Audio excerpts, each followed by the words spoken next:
Cities can only do great things when they know who they are and where they've come from. For Johnson City, Tennessee, the story starts in the 1850s with entrepreneur Henry Johnson, who located his store along the proposed path of the East Tennessee and Virginia Railways. His store would later become the first railroad depot, serving passengers and freight for the area. Henry Johnson could not have envisioned how strategic the site of his new store was, as it would become the future Appalachian Crossroads, a major railroad junction for a three-state area and home to a population of over 65,000 people. What began as a small railroad depot has swelled into a vibrant, forward-looking community that respects its past while looking toward the future.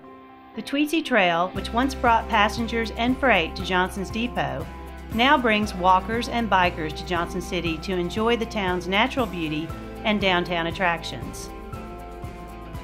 The Tweetsie Trail has helped drive redevelopment in downtown Johnson City, as entrepreneurs, much like Johnson, look to capitalize on a new chapter in the story of Johnson City. One such business is Tupelo Honey Cafe. The commitment to, I'll call it reurbanization, in Johnson City was very real, and you could see it. I could sense through the things that they were doing with the fountains and the streets and the plants and the parks that it really was a city that has thought deeply about its future and was poised to really explode. And so we're seeing a change occur. It's accelerated because of the public investment, because we're now creating those spaces that are needed by the residential developments that are occurring. Buildings that were once empty are now seeing new residential and commercial spaces redeveloped within.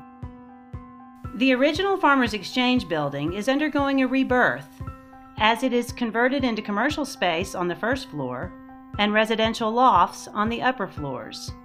The building, which has views of the nearby mountains and Founders Park, will offer exposed brick walls, restored tin ceilings, and original wood molding. Through Founders Park, through the Tweetsie Trail, the farmers market, the new apartments, it's going to become a beacon, really, I think, in all of the Tri-Cities, and it's a capital magnet now. Businesses are going to want to go there. People are going to want to develop apartments and living and affordable living, housing, etc. So a lot of great things are going to happen. Even though the Tweetsie Trail is relatively new, once complete, it will be the longest Rails to Trails project in Tennessee. In addition, East Tennessee State University, which is within walking distance to downtown, is home to miles of bike trails. And nearby Buffalo Mountain offers cyclists even more challenging terrain. The Tri-Cities Road Club is one of the oldest bicycling clubs in the state, founded in the 1980s. In the early days, the club produced one of the first ever professional bicycle races in the United States.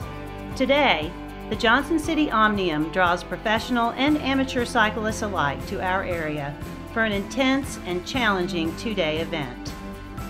Competitive cycling is also popular at our local colleges and universities, including Milligan College, a top finisher in the 2014 Division II U.S. Cycling Nationals. Johnson City is on its way to becoming a bicycle-friendly community as we encourage our residents to live a healthy, active lifestyle. Cycling is a common thread that is connecting all the great things about downtown Johnson City. We believe in bicycles, just as Trek does.